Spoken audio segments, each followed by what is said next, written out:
ISRO മുൻ ചെയർമാനും പത്മവിഭൂഷണാൽ അലങ്കൃതനുമായ doctor G Madhavan Nair സാറുമായിട്ടുള്ള ഇന്ററാക്ഷനിൽ കുട്ടികളുടെ ജിജ്ഞാസ ഉണർന്നു വരികയാണ്. അവര് സയന്റിഫിക് ടെമ്പർമെന്റിനെ പറ്റിയും സയന്റിഫിക് ക്യൂരിയോസിറ്റിയെ പറ്റിയും ഒക്കെ അറിഞ്ഞു വരുന്നു.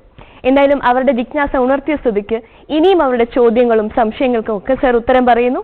അതിനായി സ്വാഗതം ചെയ്യുന്നു ഇന്നത്തെ ഫുട് പ്രിന്റ്സ് ഫോർ ജെൻ എന്ന ഈ പരിപാടിയിലേക്ക്.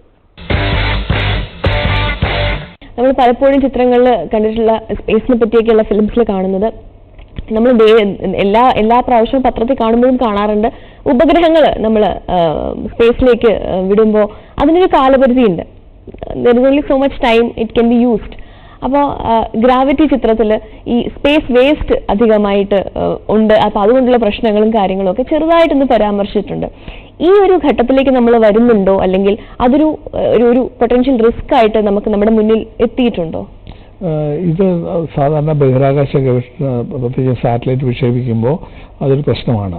ഇപ്പോൾ ഭൂമിക്ക് ചുറ്റും ഒരു 600 കിലോമീറ്റർ 2000 കിലോമീറ്റർ ദൂരത്തിലുള്ള സ്ഥലത്താണ് കൂടുതലും ഉപഗ്രഹങ്ങൾ നമ്മൾ വിക്ഷേപിക്കുക. പിന്നെ ഒരു 36,000 കിലോമീറ്ററിലും. ഇവിടെ ഇപ്പോൾ തന്നെ 10 സെന്റിമീറ്ററിന് മുകളിൽ ഡയമീറ്ററുള്ള 10,000-ത്തിലോളം ഓബ്ജക്ട്സ് ഉണ്ട്. അപ്പോൾ സാധാരണഗതിയിൽ പ്രോബബിലിറ്റി കാൽക്കുലേറ്റ് ചെയ്യുകയാണെങ്കിൽ ഒരു സാറ്റലൈറ്റ് വിട്ട് കഴിഞ്ഞാൽ there is a chance of collision 1 in a million. 1 in a million എന്ന് വെച്ചാൽ വളരെ കുറഞ്ഞ പ്രോബബിലിറ്റിയാണ്. നമ്മൾ റോഡ് ആക്സിഡൻസിന് അതിലും കൂടുതലുണ്ട്. അപ്പോൾ ഏതായാലും ഇപ്പോൾ തൽക്കാലമില്ല. പക്ഷെ ഭാവിയിൽ ഒരുപാട് ഉപഗ്രഹങ്ങൾ വിക്ഷേപിക്കുകയും മറ്റു രാജ്യങ്ങളൊക്കെ ഇതിലേക്ക് വരികയൊക്കെ ചെയ്യുമ്പോൾ ഈ സ്പേസ് ടെബിൾ കൂടുകയും അങ്ങനെയുള്ളത് വരാം. പിന്നെ വേറെന്നുള്ളത് നമുക്ക് കൺട്രോളില്ലാത്തൊരു കാര്യമുണ്ട്. ഈ ഉൾക്കോളും മറ്റുമൊക്കെ പൊട്ടി വരികയും അത് ഭൂമിക്ക് ചുറ്റുള്ള ഭ്രമണത വ്യത്യാസം ചെയ്യുമ്പോൾ അത് വളരെയേറെ ഇതുണ്ടാക്കുന്നുണ്ട്. അത് ചെറിയ പാർട്ടിക്കിളായ പോലും അതിൻ്റെ വേഗത കൂടുതലായത് കാരണം ഉപഗ്രഹങ്ങൾക്കൊക്കെ പലപ്പോഴും അത് തകരാറ് ഉണ്ടാക്കാറുണ്ട്. ഇത് റിയൽ പ്രോബ്ലമാണ്. പക്ഷെ ഭൂമിയിലെ എന്താ പറയുക പൊല്യൂഷനും അതുപോലെ ആയിട്ടില്ല. പക്ഷെ അത് ആ ഒരു റിസ്ക് നമ്മൾ മുൻകൂട്ടി കണ്ട് നമുക്ക് ആ ഒരു മേഖലയിൽ ഗവേഷണങ്ങളോ കാര്യങ്ങളോ ഒക്കെ സൈമിൾട്ടേനിയസ്ലി കൊണ്ടുപോകാവുന്നതല്ലേ? രണ്ട് കാര്യങ്ങൾ. ഒന്നാമത് ഇത് നിരീക്ഷിക്കാനുള്ള സംവിധാനം ഉണ്ടാവണം. അതിനിപ്പോൾ നമ്മുടെ ഇപ്പോഴുള്ള റഡാർ സംവിധാനം ഉപയോഗിച്ച് ഞാൻ 10 സെന്റിമീറ്റർ നേരത്തെ പറഞ്ഞത് അതിൻ്റെ ലിമിറ്റേഷനാണ്. അമേരിക്കക്കാരുടെ ഏറ്റവും വലിയ റഡാർ ഉപയോഗിച്ചിട്ടാണ് അത് കണ്ടുപിടിക്കാൻ കഴിഞ്ഞിട്ടുള്ളത്. ഇന്ത്യക്ക് അത്തരം ഒരു റഡാർ ഇനിയും ഉണ്ടാവേണ്ടതുണ്ട്. അപ്പോൾ അതിന് പുതിയ സാങ്കേതിക വിദ്യകൾ പലതും വേണം. റഡാറിൽ സിഗ്നൽ പ്രോസസ്സിങ്ങും അതുപോലെ തന്നെ അതിൻ്റെ സെൻസിറ്റിവിറ്റി കൂട്ടാനും മറ്റുമൊക്കെ ആയിട്ട്. പിന്നെയുള്ളത് ഇത് സ്കാവെഞ്ചിങ് ചെയ്യാൻ കഴിയുമെന്നുള്ളത്. ഒരു ഉപഗ്രഹം വെച്ചിട്ട് ഇതൊക്കെ കളക്ട് ചെയ്ത് ഒരു പെട്ടിയിലാക്കി ഭൂമിയിലേക്ക് അയക്കാൻ പറ്റുമെന്നുള്ളത്. അതിനുള്ള സാങ്കേതിക വിദ്യ ആലോചിക്കേണ്ടതുണ്ട്. പക്ഷെ ഇന്നിപ്പോൾ പ്രായോഗികമെന്ന് പറയാൻ പറ്റില്ല. കഴിഞ്ഞ ദിവസം ഒരു ഇന്റർനാഷണൽ എക്സിബിഷനിൽ ഒരു സ്റ്റാർട്ടപ്പ് കമ്പനി അവർ ചെയ്ത ഒരു ചെറിയൊരു സാറ്റലൈറ്റ്, ഒരു 10 കിലോഗ്രാമുള്ള സാറ്റലൈറ്റ്, അതിൻ്റെ മുമ്പിൽ ഒരു പ്ലേറ്റ് വെച്ചിട്ടുണ്ട്. അത് മാഗ്നറ്റിക്കും അല്ലാതെ ഫോഴ്സൊക്കെ ഉപയോഗിക്കുന്നത്. അപ്പോൾ അത് പോകുന്ന വഴിയിലുള്ളതെല്ലാം അട്രാക്ട് ചെയ്ത് അതിലേക്ക് എടുക്കും. എന്നിട്ട് അതിൻ്റെ ഒരു 10 കിലോഗ്രാം മറ്റോ ആയി കഴിയുന്നത് ഒരു റോക്കറ്റ് ഫയർ ചെയ്ത് ഭൂമിയിലേക്ക് വിടുക എന്നുള്ളത്. അപ്പോൾ ഒരു കൺസെപ്റ്റായിട്ട് അവരിങ്ങനെ കൊണ്ടുവരുന്നുണ്ട്. അതിന് ഒരു ഫുൾ ഇത്രയും വളരെ ഏരിയ കവർ ചെയ്ത് അത് കളക്ട് ചെയ്യണമെങ്കിൽ പ്രയാസമുള്ള കാര്യമാണ്. പക്ഷെ ചെയ്യാൻ പറ്റാത്തതല്ല. പക്ഷെ നമുക്കത് ആ രീതിയിൽ നമ്മൾ ചിന്തിച്ചു തുടങ്ങണ്ടേ? അതെ, അത് വലിയ നമുക്കിപ്പോൾ ഇപ്പോൾ വലിയ ഡേഞ്ചർ ഇല്ലാത്തതുകൊണ്ട് അത് വലിയ അറ്റൻഷൻ കൊടുക്കുന്നില്ലെന്നുള്ളതാണ്. അല്ല, പലപ്പോഴും നമ്മള് പ്രശ്നം വന്നിങ്ങനെ മൂക്കത്ത് മുട്ടുന്ന അതിനുവേണ്ടി ആലോചന തുടങ്ങിയിട്ടുണ്ട്. പക്ഷെ ഇനിയും ഒരുപാട് ദൂരം നമുക്ക് ഇനിയും സഞ്ചരിക്കേണ്ടതുണ്ട്. ഓക്കെ, അപ്പൊ അടുത്ത ചോദ്യം ആരാണ് ചോദിക്കുന്നത്? സർ, ആദിത്യ മിഷനെ കുറിച്ച് കൂടുതൽ അറിയാൻ ഞങ്ങൾക്ക് എല്ലാവർക്കും ആകാംക്ഷയുണ്ട്. അതിനെക്കുറിച്ച് കൂടുതൽ കാര്യങ്ങൾ ഞങ്ങളുമായിട്ട് പങ്കുവയ്ക്കാവൂ? ഞാൻ നേരത്തെ പറഞ്ഞതുപോലെ ഈ സൂര്യനും ഭൂമിയുമായിട്ടുള്ള ആ കപ്ലിംഗ് നമ്മൾ മനസ്സിലാക്കേണ്ടത് വളരെ ആവശ്യമാണ്. സൂര്യനെ വളരെ പവർഫുള്ളായിട്ട് ഇങ്ങനെ ഹൈഡ്രജൻ ബേൺ ചെയ്യുന്നു. അതിൻ്റെ പരമായിട്ട് ഒരുപാട് ഹീലിയവും ചാർജ്ഡ് പാർട്ടിക്കിൾസും ഒക്കെ എജക്ട് ചെയ്യുന്നുണ്ട്. പിന്നെ അതുമല്ല അതിലുള്ള പലപ്പോഴും സോളാർ ഫ്ലെയർസ് ഒക്കെ ഉണ്ടാകുമ്പോൾ സോളാർ വിൻഡ് വരുന്നുണ്ട്. പിന്നെ ഒരുപാട് ഹെവി പാർട്ടിക്കിൾസ് വന്ന് എജക്ട് ആവുന്നുണ്ട്. ഇതൊക്കെ ഭൂമിയിലേക്ക് കോൺസ്റ്റന്റ് ആയിട്ട് വന്നുകൊണ്ടിരിക്കുകയാണ്. നമ്മുടെ അഫ്കോഴ്സ് ഭൂമിയെ സംബന്ധിച്ചിടത്തോളം ഇതിന് ചുറ്റുമുള്ള മാഗ്നറ്റിക് ഫീൽഡും ഇലക്ട്രിക് ഫീൽഡും അറ്റ്മോസ്ഫിയറും ഒക്കെ ഒരു എക്സ്റ്റെൻഡ് വരെ ഷീൽഡ് ചെയ്യുന്നുണ്ട്. എന്നാലും ഇതിൻ്റെ കൃത്യമായിട്ടുള്ള അളവ് ഏത് തോതിലാണ് ഈ ചാർജ്ഡ് പാർട്ടിക്കിളും എനർജിയും ഒക്കെ ഇതുമായിട്ട് ഭൂമിയായിട്ട് കപ്പിൾ ചെയ്യേണ്ടത് മനസ്സിലാക്കേണ്ടത്. അപ്പോൾ ഇത് മനസ്സിലാക്കണമെങ്കിൽ സൂര്യനെ കോൺസ്റ്റന്റ് ആയിട്ട് ഒബ്സർവ് ചെയ്യാനുള്ള ഒരു ഉപഗ്രഹം വേണം. ആദ്യം ഒരു ആദിത്യ എന്നുള്ള മിഷൻ നമ്മൾ പ്ലാൻ ചെയ്തപ്പോൾ സൂര്യനെ ഒബ്സർവ് ചെയ്യും, അതോടൊപ്പം തന്നെ ഭൂമിയെ ഒബ്സർവ് ചെയ്യുന്ന ഒരു ഉപഗ്രഹമായിരുന്നു. അത് ഭൂഭ്രമണത്തിലായിരുന്നു പ്ലാൻ ചെയ്തിരുന്നത്. പക്ഷേ ഇന്നിപ്പോൾ നോക്കി വന്നപ്പോൾ സൂര്യനെ പറ്റി കൂടുതൽ അറിയണമെങ്കിൽ അതിൽ കുറച്ചുകൂടി ദൂരത്ത് അടുത്ത് പോകേണ്ട ഒരു കാര്യമുണ്ട്. അപ്പോൾ ഈ 1.5 മില്യൺ കിലോമീറ്റേഴ്സ് ദൂരെയായിട്ട് ലഗ്രാനിയൻ പോയിന്റ് എന്ന് പറഞ്ഞിട്ടുണ്ട്. അതായത് ഭൂമിയും സൂര്യനും തമ്മിലുള്ള ഗ്രാവിറ്റേഷൻ ഫീൽഡ് ഈക്വലൈസ് ചെയ്യുന്ന ഒരു സ്ഥലം. അവിടെ ഒരു ഓബ്ജക്റ്റ് നമ്മൾ പ്ലേസ് കഴിഞ്ഞാൽ ഭൂമിക്കും സൂര്യനും ഓൾമോസ്റ്റ് എന്താ പറയുക സിൻക്രണസ് ആയിട്ട് ഒരേ സമയം തന്നെ ഒബ്സർവ് ചെയ്യാൻ കഴിയുന്നതായിട്ടുണ്ട്. അത്തരം വലിയ സ്ഥാനത്തേക്ക് ഈ ഉപഗ്രഹം അയക്കും.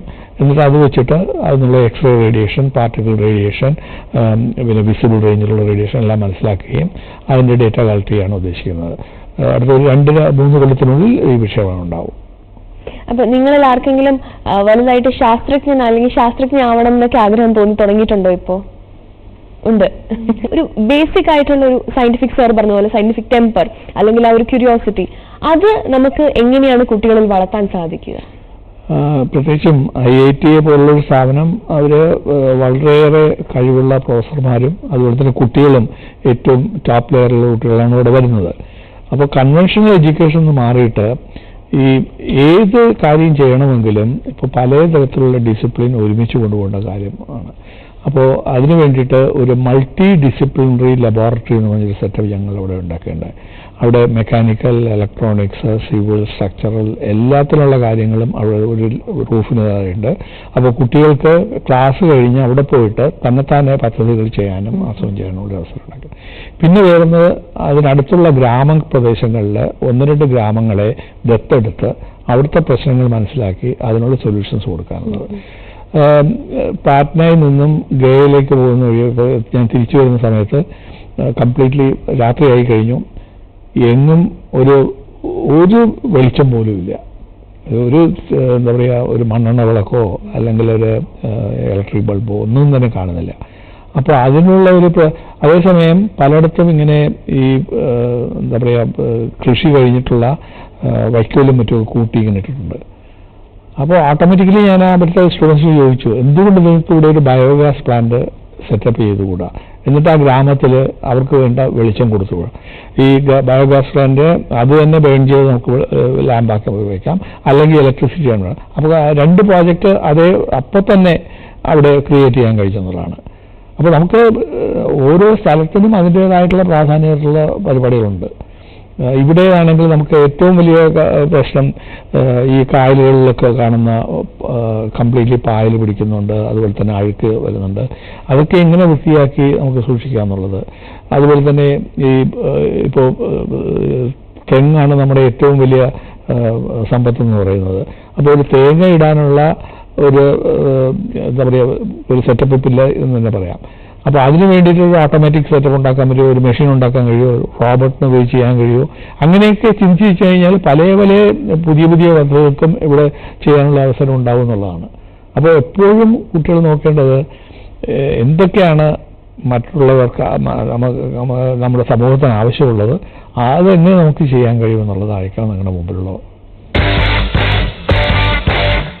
നിങ്ങളൊക്കെ സയൻസ് ക്ലബിലും എക്സിബിഷൻസിനൊക്കെ പങ്കെടുക്കാറില്ലേ? അപ്പോൾ നിങ്ങൾ ഇതുപോലത്തെ പ്രോജക്ട്സ് എന്തെങ്കിലും ചെയ്തിട്ടുണ്ടാവില്ലേ? ആർക്കെങ്കിലും എന്തെങ്കിലും അതുപോലെ ഷെയർ ചെയ്യാനുണ്ടോ സാറുമായിട്ട്? എനിക്ക് സ്കൂളിൽ നിന്ന് സയൻസ് എക്സിബിഷന് കിട്ടി. സബ്ജിഡിയിൽ പാർട്ടിസിപ്പേറ്റ് ചെയ്തിരുന്നു. ഞങ്ങൾ വെച്ചതെന്ന് വെച്ചാൽ യൂസ്ഡ് ഓയിലിൽ നിന്ന് ഫ്യൂവൽ ഉണ്ടാക്കുന്നത്, ബയോഫ്യൂവൽ ഉണ്ടാക്കുന്നത് എങ്ങനെയെന്നാണ്. അപ്പം ഞങ്ങളത് നന്നായിട്ട് അവതരിപ്പിച്ചു. അതേപോലത്തെ പ്രോജക്ട്സ് ഇവിടെ കേരളത്തിൽ വരണമെന്നാണ് ഞങ്ങളുടെ ആഗ്രഹം. തീർച്ചയായിട്ടും ഇവിടെ തന്നെ പറഞ്ഞില്ലേ പലതരം എണ്ണക്കുരുക്കളും വേസ്റ്റായി പോകുന്നുണ്ട്. റബ്ബറിന്റെ കായ എടുത്താൽ മതി, ചുമ്മാതെ ചീഞ്ഞു പോവുകയായിരുന്നു. അപ്പോൾ ഇത്തരം വേസ്റ്റായി പോകുന്ന സീഡ്സിൽ നിന്നും ഓയിൽ എക്സ്ട്രാക്ട് ചെയ്ത് ഓയിൽ കൺവേർട്ട് ചെയ്യുക. നേരെ കുറിച്ച് വെളിച്ചെണ്ണ കൺവേർട്ട് ചെയ്ത് കഴിഞ്ഞാൽ അത് എഫിഷ്യൻ്റ് ആവില്ല. ബിക്കോസ് വെളിച്ചെണ്ണ വളരെ ഉപയോഗമുള്ള കാര്യമാണ്. അപ്പോൾ ഉപയോഗമില്ലാത്ത സീഡ്സ് ഉപയോഗിച്ച് ചെയ്ത് കഴിഞ്ഞാൽ വാണിജ്യാടിസ്ഥാനത്ത് വളരെ സക്സസ്ഫുൾ ചെയ്യാൻ കഴിയും. പലപ്പോഴും ഈ മരുഭൂമിയെ പോലുള്ള സ്ഥലങ്ങളിൽ വളരുന്ന ചെടികളുണ്ട്. അവിടെ സാധാരണ ജോലിയിൽ നിന്ന് വിഭിന്നമായിരിക്കും. പക്ഷെ അതിൽ നിന്ന് കിട്ടുന്ന ഈ ആവണക്ക അങ്ങനെയുള്ള വർഗത്തിൽപ്പെട്ടത്, അപ്പോൾ അത് ഉപയോഗിച്ചിട്ട് ഇതിങ്ങനെ ചെയ്യാം. പക്ഷെ ഇതിനൊക്കെ ചെയ്യേണ്ടതെന്ന് വെച്ചാൽ വളരെ കോസ്റ്റ് എഫക്റ്റീവ് ആയിട്ടുള്ള ഒരു സൊല്യൂഷൻ ഉണ്ടാക്കണം എന്നുള്ളതാണ്. പലപ്പോഴും പറ്റുന്നത് വെച്ചാൽ നമ്മൾ ചിലവാക്കുന്ന പൈസ കൊണ്ട് അതിലും കുറഞ്ഞ വിലയ്ക്ക് ഓയിൽ വാങ്ങിക്കാമെന്നുണ്ടെങ്കിൽ അത് എഫിഷ്യൻ്റ് ആവില്ല. അപ്പോൾ ആ എഫിഷ്യൻസി കൂട്ടാനും വളരെ കുറഞ്ഞ ചിലവുകൾ ഉണ്ടാക്കാനുള്ള സാങ്കേതിക വിദ്യയാണ് നമ്മൾ നോക്കേണ്ടത്. പക്ഷെ ഞാൻ കുറച്ചൊന്ന് ഓഫ് ടോപ്പിക് ഒന്ന് പോകാൻ ആഗ്രഹിക്കുകയാണ്. സാറിന് വിശ്വാസമുണ്ടോ ഏലിയൻസ് ഉണ്ട്, അല്ലെങ്കിൽ മനുഷ്യനെ പോലെ സ്പേസിൽ വേറെയും ലൈഫ് ഫോംസ് ഉണ്ട് എന്ന് സാർ വിശ്വസിക്കുന്നുണ്ടോ? ലൈഫ് ഫോംസ് തീർച്ചയായിട്ടും ഉണ്ടാവാനുള്ള സാധ്യതയുണ്ട്. പക്ഷേ നമ്മുടെ അടുത്തൊന്നും ആരും ഇല്ലെന്നുള്ളത് നമുക്ക് സമാധാനിക്കാം. ഇവിടെ സ്വപ്നങ്ങൾ വരുന്ന ജീവികളേ ഉള്ളൂ. പിന്നെയുള്ളത് ഏറ്റവും അടുത്ത ഗ്രഹം എന്ന് പറയാൻ ഭൂമിയെ പോലുള്ള ഒരു ഗ്രഹം ഇത് 4.5 ലൈറ്റ് ഇയേഴ്സ് അവയാണ്. അപ്പോൾ അത്രയും ദൂരത്ത് നിന്ന് ലൈറ്റിന്റെ സ്പീഡ് സഞ്ചരിച്ചാൽ പോലും 4.5 കൊല്ലം എടുക്കും. ഇപ്പൊ നമ്മളിപ്പോ ഈ ലൈറ്റിന്റെ ഒരു 1/10,000 സ്പീഡ് ഒക്കെ ആയിട്ടുള്ളൂ. അപ്പോൾ ഒരു ജീവിതകാലം മുഴുവൻ സഞ്ചരിച്ചാലും ഇവിടെ എത്താൻ പറ്റില്ല. അല്ല, നമുക്ക് അവിടെ എത്താൻ പറ്റില്ല. അവിടെയുള്ള ജീവികൾക്ക് നമ്മളെക്കാളും കൂടുതൽ ചിലപ്പോൾ ലൈഫ് സ്പാൻ ഉണ്ടായിരുന്നിരിക്കാം. പക്ഷേ ഇപ്പോൾ ഭൂമിയെ പോലുള്ളൊരു പ്ലാനറ്റ് ഉണ്ട്, അതിനുള്ള എൻവയോൺമെന്റ് കണ്ടീഷൻസ് കറക്റ്റാണ്, ഇതുപോലുള്ള ബേസിക് എലിമെന്റ്സ് ഉണ്ടെങ്കിൽ തീർച്ചയായിട്ടും അവിടെ ലൈഫ് ഫോംസ് ഉണ്ടാകാനുള്ള സാധ്യതയുണ്ട്. അപ്പോൾ ഇപ്പോൾ നാസയിലെയും മറ്റൊക്കെ കാറ്റ് ലാബ് നോക്കിക്കഴിഞ്ഞാൽ അവർ മിക്കവാറും കാണാൻ കഴിയുന്ന ദൂരത്തിലുള്ള നക്ഷത്രങ്ങൾ മുഴുവൻ ഒബ്സർവ് ചെയ്ത് കഴിഞ്ഞു. അതിൻ്റെ വെച്ച് നോക്കുമ്പോഴത്തേക്കും 100 മില്യൺ പ്ലാനറ്റ്സ് ആണ് ഭൂമിയെ പോലുള്ളത്. ഭൂമിയെ പോലെ ആകാൻ സാധ്യതയുള്ളത്, തെളിയിച്ചിട്ടില്ല, സാധ്യതകൾ. അപ്പോൾ 100 മില്യൺ ഉണ്ടെങ്കിൽ 1 മില്യൺ പ്രോബിലിറ്റി ആയാലും ഒരു 100 പ്ലാനറ്റിൽ ഇതുപോലെ ജീവികൾ കാണും. അല്ല, ഈ ഭൂമിയെ പോലെ എന്ന് പറയുമ്പോൾ അതിൽ പ്രത്യേകിച്ചും നോക്കേണ്ടത് ലൈഫ് സപ്പോർട്ട് ആണെങ്കിൽ വളരെ പ്രധാനമായിട്ടുള്ള ഘടകം ഓക്സിജനും വാട്ടറും പിന്നെ അതുപോലെ ഹൈഡ്രജൻ, കാർബൺ ഇങ്ങനെയുള്ള എലിമെന്റ്സ് വേണം. അതിലൊക്കെ ഉപരിയായിട്ട് ഈ ടെമ്പറേച്ചർ റേഞ്ച് ലൈഫ് സപ്പോർട്ട് ചെയ്യാൻ ഓപ്റ്റിമം ആയിരിക്കണം. ഒരു ആവറേജ് ടെമ്പറേച്ചർ അറൗണ്ട് 17 ഡിഗ്രീസ് ആണ് ക്ലെയിം ചെയ്യുന്നത്. മാക്സിമം ഒരു 100 ഡിഗ്രി സെൽഷ്യസിന് താഴെ, അതുപോലെ മിനിമം ആണെങ്കിൽ ഒരു -30, -40 അങ്ങനെയുള്ള ആ റേഞ്ചിലൊക്കെ വരുന്ന സ്ഥലത്ത് മാത്രമേ ലൈഫ് ഫോംസ് നിലനിൽക്കുകയുള്ളൂ. അപ്പോൾ ആദ്യം വേണ്ടതാണ്. പിന്നെ ഈ എലിമെന്റ്സ് ഒക്കെ ഉണ്ടാവണമെങ്കിൽ അതിന് ആ നക്ഷത്രവുമായിട്ട് ഒരു കൃത്യദൂരത്തിലും അതിനുള്ള ഒരു പ്രത്യേക ഡയമീറ്ററും മാസും ഒക്കെ വേണം. ആ കണക്ക് വെച്ചിട്ടാണ് ഈ പ്രൊഡിക്ഷൻസ് വന്നിട്ടുള്ളത്. ഓക്കെ. അപ്പൊ പക്ഷെ എന്തായാലും ഭൂമിയെ പോലെ വേറെയും സ്ഥലങ്ങൾ ഉണ്ടാകാനുള്ള സാധ്യതയുണ്ടെന്നേ ഞാൻ പറയുള്ളൂ. ശരി, അപ്പൊ ഞാൻ എന്തായാലും കുറച്ച് ടോപ്പിക്കിന്റെ ഡീവിയേറ്റ് ചെയ്ത് നമുക്ക് ടോപ്പിക്കിലേക്ക് തിരിച്ചു വരാം. അടുത്ത ചോദ്യം. സാർ പല ഉന്നത പദവികളിൽ വഹിച്ചിട്ടുള്ള ഒരു വ്യക്തിയാണ്. അപ്പോൾ സാറിന്റെ അനുഭവങ്ങൾ എന്ത് പങ്കുവയ്ക്കാവൂ? അനുഭവങ്ങൾ പറഞ്ഞു കഴിഞ്ഞാൽ ഇപ്പൊ ഇന്നത്തെ പ്രോഗ്രാം തീരില്ല. പക്ഷെ ഒന്നാമത് ഞാൻ മനുഷ്യരുടെ നന്മയിൽ വിശ്വസിക്കുന്ന ഒരാളാണ്. എല്ലാവർക്കും നല്ല കാര്യം ചെയ്യാൻ കഴിയും. അതിനു വേണ്ടിയിട്ടുള്ള ഒരു ആംബിയൻസ് ഉണ്ടാക്കി കൊടുക്കണം എന്നുള്ളതാണ്. അപ്പോൾ അങ്ങനെ പോയിട്ടുണ്ട്. അതിൽ 90% വിജയം കൈവരിച്ചിട്ടുണ്ട്. പിന്നെ 10% റിട്ടേൺസ് പലതും ഉണ്ടായിട്ടുണ്ടെന്ന് പറയാം. പക്ഷെ അതിനെപ്പറ്റിയൊക്കെ ആലോചിച്ച് തലമുണ്ടാക്കുന്ന പതിവ് എനിക്കില്ല. അങ്ങനെ വരികയാണെങ്കിൽ വരുന്ന പോലെ വരട്ടെ, ബാക്കി കാര്യങ്ങൾ നോക്കാന്നുള്ളത് വെച്ച് പോയിട്ടുള്ളതാണ്. സർ, പലപ്പോഴും ലിവ് ഇൻ ദ മൊമെന്റ് ആണല്ലേ ടു ഗ്രേറ്റ് എക്സ്റ്റെന്റ്. പക്ഷെ അതുകൊണ്ട് തന്നെ not losing focus about the targets. whatever comes, the final achievement, whatever you have set the goal, it has to be achieved. I think അത് നമ്മൾ സാറിന്റെ ഒരു സ്വഭാവത്തിൽ കണ്ടുപഠിക്കാവുന്ന ഒരു കാര്യമാണ്. നമ്മൾ ഇപ്പോൾ എന്താണോ അതിൽ കംപ്ലീറ്റ് 100% ഫോക്കസ് കൊടുക്കുക വിത്ത് എ ഫോർസൈറ്റ്, ഭാവിയെ മുന്നിൽ വെച്ചുകൊണ്ട് തന്നെ.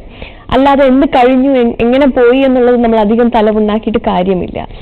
കഴിഞ്ഞ കാര്യത്തിലെ നല്ല കാര്യങ്ങൾ ഓർമ്മിച്ചു വെക്കുക, ചീത്ത കാര്യങ്ങൾ മറക്കുക. Stay positive. അതാണ് സാറ്, അതാണ് കുട്ടികളോട് സാറിന് പറയാനുള്ളത്.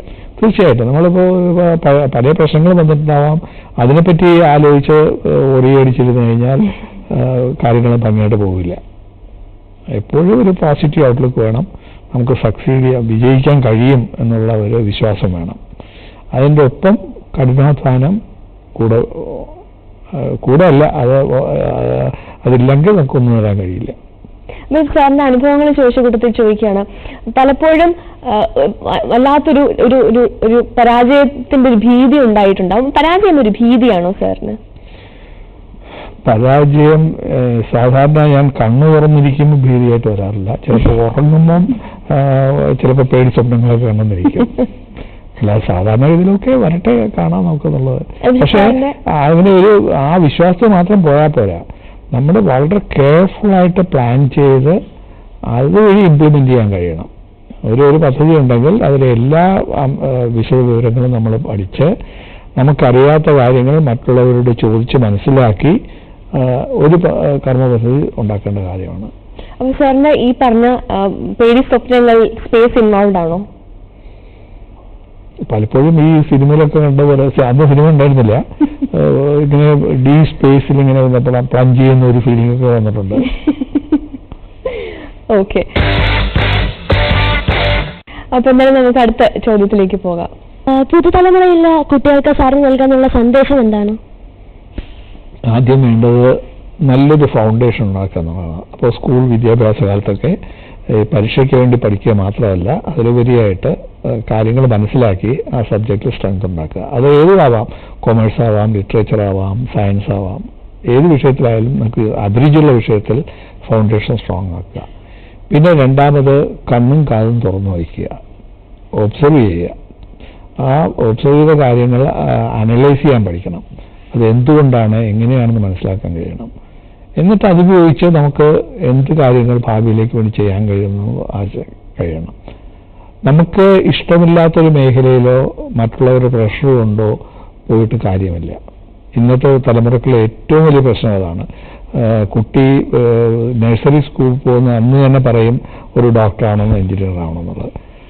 അത് കഴിഞ്ഞിട്ട് കാര്യം നിങ്ങൾക്കറിയാം, പലപ്പോഴും അത് നിരാശയിലേക്ക് ചിന്തിക്കും.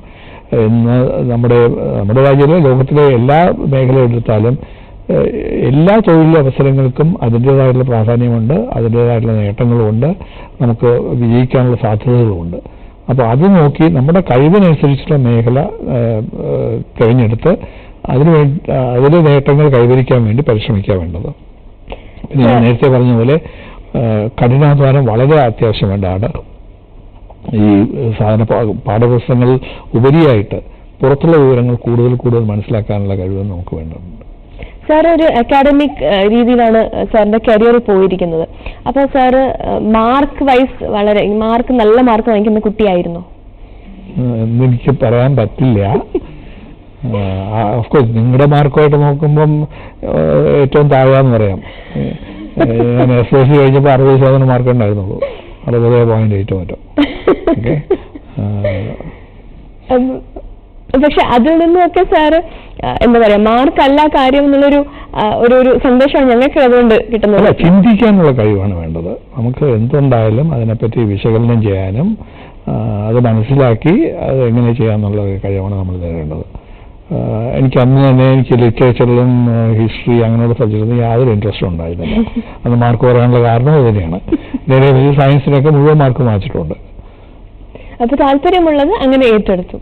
ഓക്കെ, അപ്പോൾ സാറ് പറഞ്ഞതുപോലെ ഹാർഡ് വർക്ക്, കഠിനാധ്വാനം ചെയ്യാനുള്ള മനസ്സ്, അതുണ്ടാവുന്നതിനോടൊപ്പം തന്നെ എന്തൊരു പരാജയ ഭീതി വന്നാലും ഒരിക്കലും you will never give up എന്നുള്ളൊരു വിശ്വാസം, അങ്ങനെ തന്നെ മുന്നോട്ട് പോകാനുള്ളൊരു ധൈര്യം, ഇതൊക്കെയാണ് സാർ ഇന്ന് നമ്മുടെ കുട്ടികൾക്ക് പറഞ്ഞു കൊടുക്കുന്നത്. സിനിമയിലൊക്കെ കേട്ടിട്ടുണ്ട് അവനിപ്പോ കണ്ടകശനിയാണ് അല്ലെ ശുക്രൻ ഉച്ചയ്ക്കാണ്.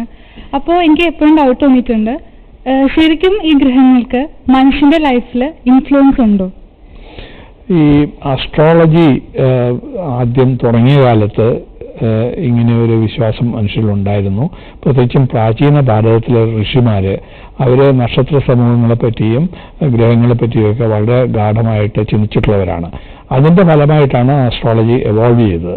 അതിൽ രണ്ട് കാര്യങ്ങളുണ്ട്. അതിന്റെ ശാസ്ത്രീയ വശം എന്ന് വെച്ചാൽ ഈ നക്ഷത്രങ്ങളും അതുപോലെ തന്നെ ഗ്രഹങ്ങളുമൊക്കെ എങ്ങനെയാണ് ചലിക്കുന്നത്, അതിന്റെ റിലേറ്റീവ് പൊസിഷൻ എന്താണെന്നുള്ള കാൽക്കുലേഷൻസ് അന്ന് അവർ ചെയ്ത് അത് ഒരു ഇൻസ്ട്രുമെന്റും ഇല്ലാത്ത കാലത്ത് ചെയ്ത ആ കണക്കുകൂട്ടലുകൾ ഇന്നും നിലനിൽക്കുന്നുള്ളതാണ്.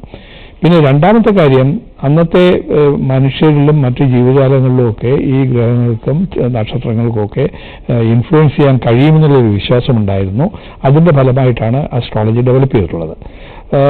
അതിന് ഉണ്ടാകാനുള്ള സാധ്യത നമുക്ക് തള്ളിക്കളയാൻ കഴിയില്ല.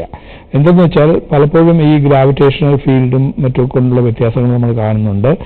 ചന്ദ്രൻ അടുത്ത് വരുമ്പോഴും ഈ സൂര്യഗ്രഹണവും മറ്റും ഉണ്ടാകുമ്പോഴൊക്കെ ചെറിയ ചെറിയ ജീവികളിൽ പലപ്പോഴും അവരുടെ പ്രവൃത്തിയിൽ തന്നെ വ്യത്യാസങ്ങൾ കാണുന്നുണ്ട്. അത് വെച്ച് നോക്കുമ്പോൾ മനുഷ്യരിലും അത്തരം വ്യതിയാനങ്ങൾ വന്നുകൂടുന്നില്ല. പക്ഷെ അതെങ്ങനെയാണ്, എന്തുകൊണ്ടാണെന്ന് ചെയ്യണമെങ്കിൽ ഒരുപാട് പരീക്ഷണങ്ങളും നിരീക്ഷണങ്ങളും നടത്തിയാലേ കഴിയുള്ളൂ.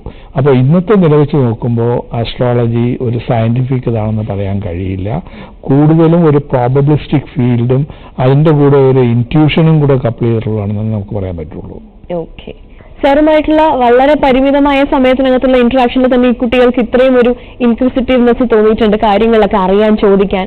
അപ്പോൾ ഒരു യൂത്ത് മൂവ്മെന്റ് അല്ലെങ്കിൽ ഒരു യങ് ആയിട്ടുള്ള സയൻസിലും ടെക്നോളജിയിലും താല്പര്യമുള്ള ഒരുപാട് കുട്ടികൾ പഠിക്കുന്ന സ്ഥലമാണ് IIST.